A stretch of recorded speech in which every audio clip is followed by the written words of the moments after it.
All right. This video is about how to breathe and how to normalize breathing, because many people's breathing is messed up. Okay, so one of the most important things is when you exercise, mostly your diaphragm is horizontal. Most mammals' diaphragms are vertical. And so we like to practice some of the initiating breathing and some of your breathing practices in a horizontal diaphragm position. The other thing is your pelvis should be horizontal too. So a lot of people, if your pelvis is really tight, you might think of it as an anterior tilt. Well, your guts are spitting out the front, and you're going to engage your core to stop your guts spitting out the front, and then your pelvis is not talking to your diaphragm. And so you might find, let's say, your pelvis is tilting forward and your diaphragm is flaring this way, then the two don't talk to each other. So we really like either working on your breathing in tall kneeling, because I'll get my shirt, that'll look horizontal to you, okay? So horizontal. The container's working well, okay? Or kneeling, this is a Zafru Xanaton, this is like a beanbag. Kneeling, sitting, you can manufacture the same sort of thing. I'm sitting with my sit bones, I'm gonna get my pelvis really horizontal. You can engineer the same thing with a foam roller and put 2 blankets on top. Okay, it opens up your sit bones, my pelvic floor is relaxed, and then we can work on breathing. So we're gonna work on, the setup will be initiate your diaphragm first, because many people, you might have been cued to pull your belly button in to engage your core. You might have excessive belly breathed in yoga, and then your belly works but your chest doesn't work, and we'll go through exactly how to breathe.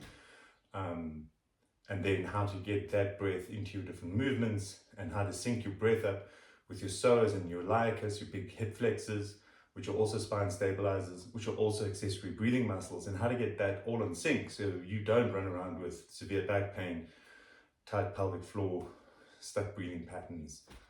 Okay, there's a massive correlation between breathing patterns and back pain. Sort out your central breathing pattern and learn to do that central breathing pattern in different positions or shapes. So kneeling, prone, on your back. Okay, and you'll find that you move better, you move more fluidly, you move more efficiently, and you move with more ease, and hopefully it really helps your back pain.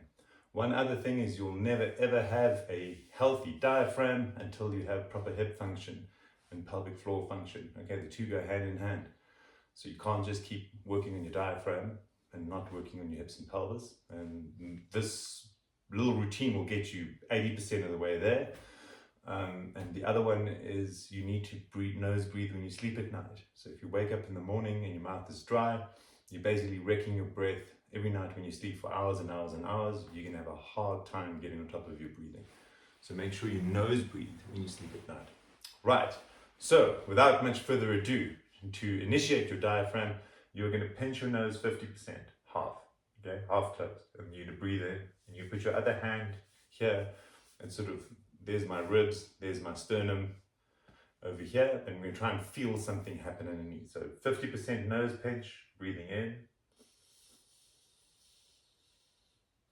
You can let go when you breathe out, so I should feel something happening underneath here. So with a little bit of resistance,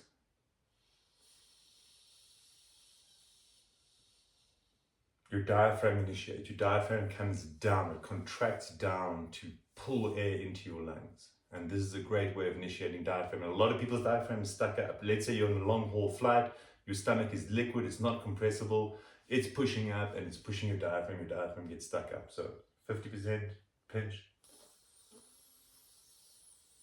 And feel that diaphragm draw down. That's step number 1. Step number 2 is, in order for your ribs must go up to make your chest bigger for air in, okay?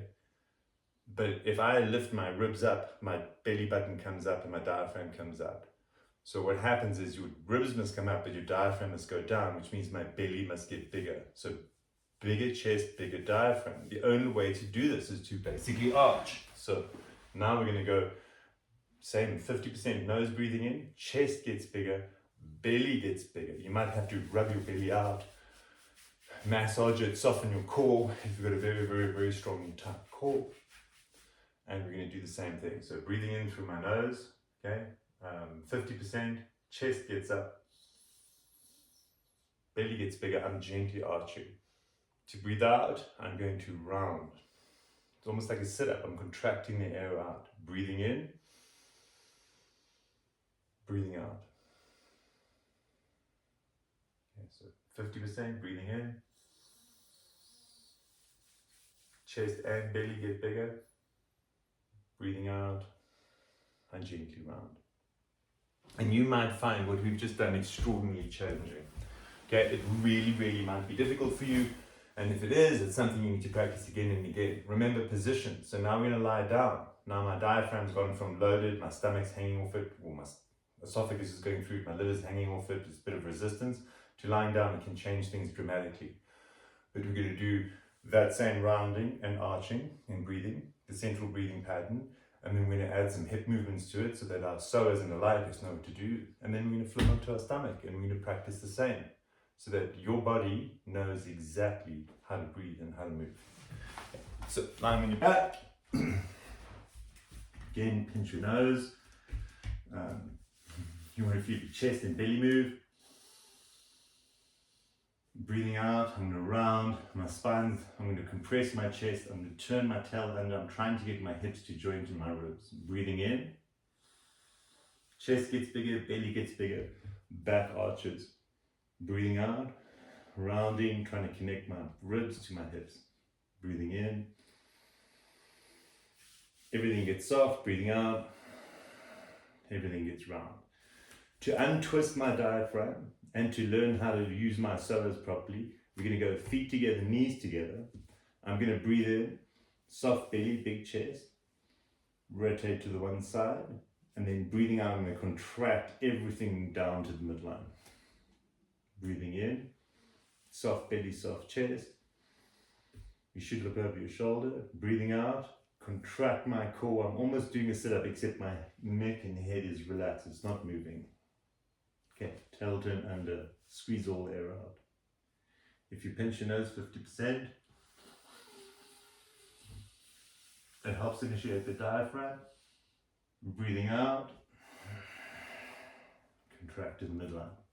Pinch my nose 50%, my head's rolling to the opposite side of my hips. Breathing out to midline. Nice and slow and soft, just as I'm doing it now. Okay. Now, psoas. I'm going to put this one leg straight and we're going to do the exact same movement. I'm more or less going to keep this knee pointing towards the ceiling. So, pinching my nose 50%, breathing in. This leg is pointing towards the ceiling. This glute should feel gently engaged. My back is arching. Breathing back down to the middle. Okay. I can put my hand on my thigh, push it away, breathing in. Shoulders off the ground, I'm rotating this way, breathing back down. Okay.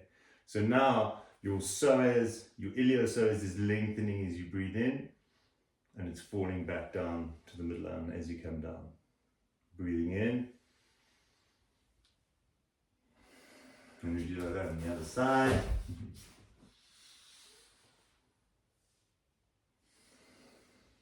Pinch your nose. Diaphragm initiates, chest and belly get bigger, knee pointing towards the ceiling.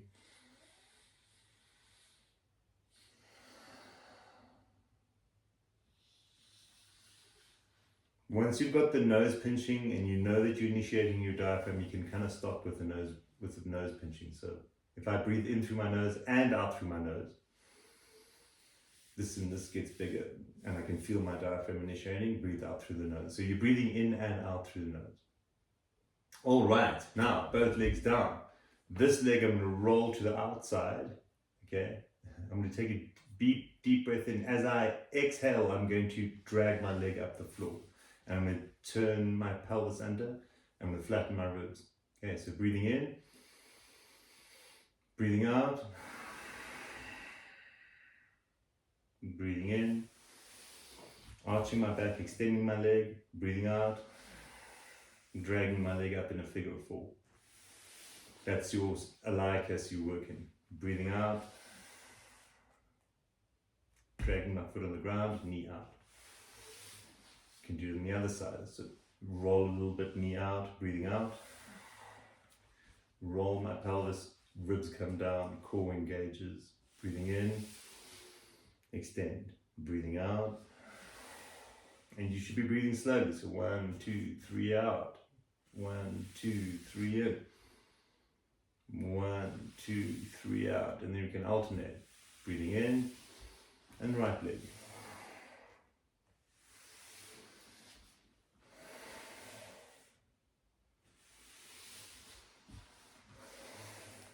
Okay. Very, very, very powerful exercises. Be gentle and careful. If you want to go back, you can do a little bit of extension. So you're basically learning healthy hip extension and flexion with soft breath. Okay, now we're going to flip it around.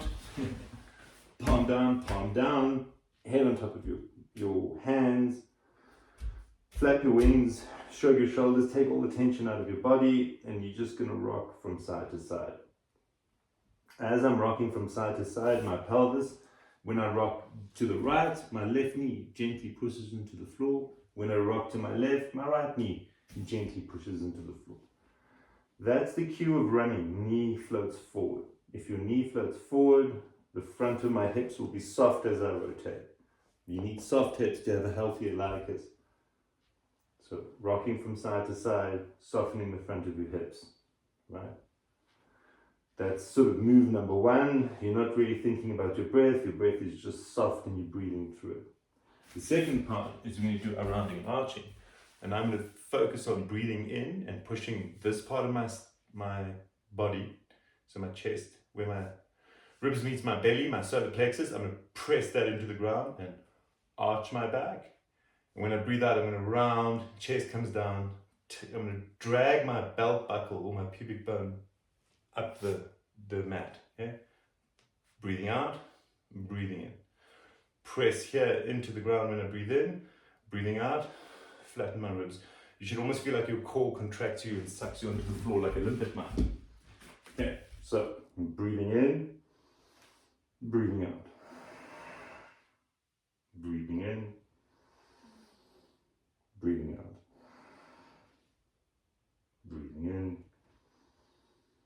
And when you press your solar plexus, you should feel something underneath, sort of feeling a little tight or stiff, and that's you really, really working your diaphragm. Breathing out, roll your belt buckle up the floor, that you're contracting your psoas. Breathing in, lengthening your psoas. Breathing out, rounding it up. Excellent advice for cyclists, because it helps you sort of breathe with everything. So now if we go back to our original start phase and we go breathing in through your nose, everything in the front should just get bigger. Breathing out, everything should just soften. And I guarantee if you get up and walk around now, you'll feel probably an inch taller. And that's the way to normalize your breathing. You can do this little routine once a day. It gets much quicker than what we've just did it, because you only need to do about 10 reps. So the whole thing takes you about 2-3 minutes. And then frequently during the day, if you know you have a breathing pattern disorder, just practice 5 breaths where you pinch your nose 50% and everything gets bigger and everything gets smaller. You'll notice your breathing pattern goes out of whack when you're stressed, when you're anxious, often after cycling a lot, driving or sitting long haul flights. And it's very easy, like let's say during a stressful race or when your heart rate gets up, to go back to stuck breathing patterns. So the more versed you are in this and more comfortable you are with this, the less likely under duress you're going to get into a stuck breathing pattern or start like breathing against your body or tightening up. Okay, so just because you can do it here doesn't, then your job is to kind of be able to bring this into walking, easy cycling, jogging, running, and then as the stress goes up, keep your breathing soft and fluid. And it's always breathing in, hands separate, breathing out, gently rounding. Okay. Take care, my friends. Move well, breathe well. Let me know if this helps your breathlessness and anxiety and breathe holding and back pain in the comments below.